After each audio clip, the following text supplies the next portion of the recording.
नरेंद्र मोदी होश में आओ। जम्मू कश्मीर का रियासत का दर्जा बहाल करो। जम्मू कश्मीर में असेंबली के चुनाव करवाओ। बेरोजगार नौजवानों को रोजगार दो। बेरोजगार नौजवानों के लिए एम्प्लॉयमेंट पैकेज का ऐलान करो। डेली वेजर्स को पक्का करो।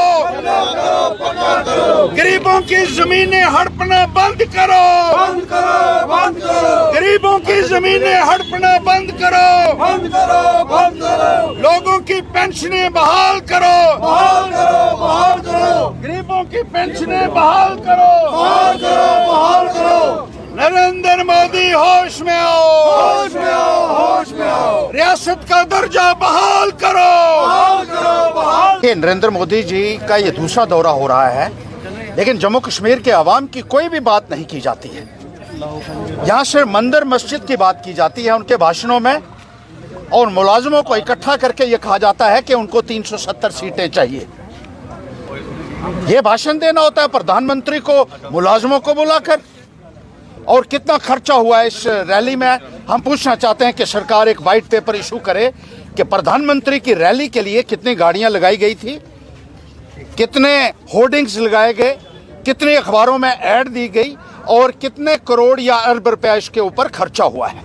यही खर्चा अगर डेली वेजेस को पक्का करने में लगाते तो सारे के सारे डेली वेजेस पक्का हो सकते थे। कल फिर नरेंद्र मोदी जी का कश्मीर का दौरा हो रहा है।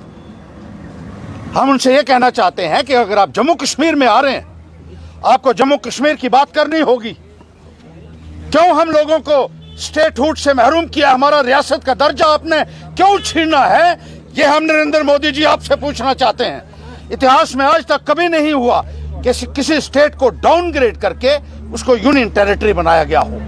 लेकिन यहाँ डिमोशन के ऊपर यह कहा जाता है कि आप तालियां बजाओ, आप ढोल बजाओ, और जो अंध भगत उनके जो कहा जाता है, जिनको लोग कहते हैं, और मोस्टली वो लीडर लोग अंध भगत हो चुके हैं क्योंकि वो सरेंडर कर चुके हैं भारतीय जनता पार्टी के सामने। किसी को ईडी का डर है, किसी को सीबीआई का डर है, किसी को इनकम टैक्स का डर है, किसी को एंटी करप्शन का डर है, और वो सारे के सारे, या किसी को अपना फ़ायदा लेना है। इन लोगों ने अपना ज़मीर बेच दिया है। They have sold their soul to the devil.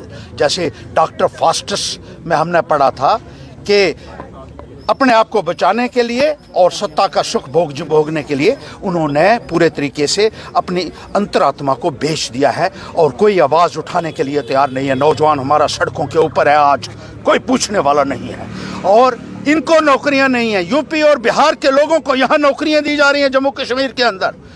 आप कहते थे 2-2 करोड़ नौकरी देंगे, और इलेक्शन के दौरान आप कहते थे घर घर में नौकरी देंगे, लेकिन यहाँ का नौजवान पढ़ाई लिखाई करने के बाद भी सड़कों के ऊपर है, और आप उसके बारे में एक लफ्ज भी बोलने के लिए तैयार नहीं है। करिए ऐलान कश्मीर से कि आप एम्प्लॉयमेंट पैकेज जम्मू कश्मीर को देंगे। यहाँ का 5 लाख नौजवानों के लिए एम्प्लॉयमेंट पैकेज का ऐलान होना चाहिए। आपने वो नौकरियां भी छीन ली, जो 1.5-2 लाख नौकरियां यहाँ थी, आपने फ्रीज कर दिया। आपने ये कह दिया कि वो नौकरियां कभी भरी ही नहीं जाएंगी। कितनी ज्यादती है, डेली वेजेस के साथ कितनी ज्यादती है। गरीब लोगों की जमीनें आपने छीन ली, उनके ऊपर आप बुलडोजर चला रहे हैं। आपने कानून बना दिए कि अपनी जमीन के ऊपर अपने पैसे से कोई मकान नहीं बना सकता है। स्मार्ट मीटर आप लगा रहे हैं, बिजली है नहीं कहीं, और टीवी के ऊपर ऐलान करने से कुछ नहीं होगा। मोदी जी 24/7 का जो नारा आप 10 साल से देते आ रहे हैं बिजली देने का, आज देखिए कि कितनी बिजली लोगों को मिल रही है। पानी आप कहते हैं घर घर नल लगा दिए हैं, कहाँ है नल? आज भी हमारी माताओं और बहनें गाँव में चले जाइए तो सर के ऊपर 20-20 किलो का बर्तन उठाकर 4-4 किलोमीटर से पानी भर रही हैं, और आप टीवी के ऊपर तमाशा कर रहे हैं, झूठे ऐलान कर रहे हैं।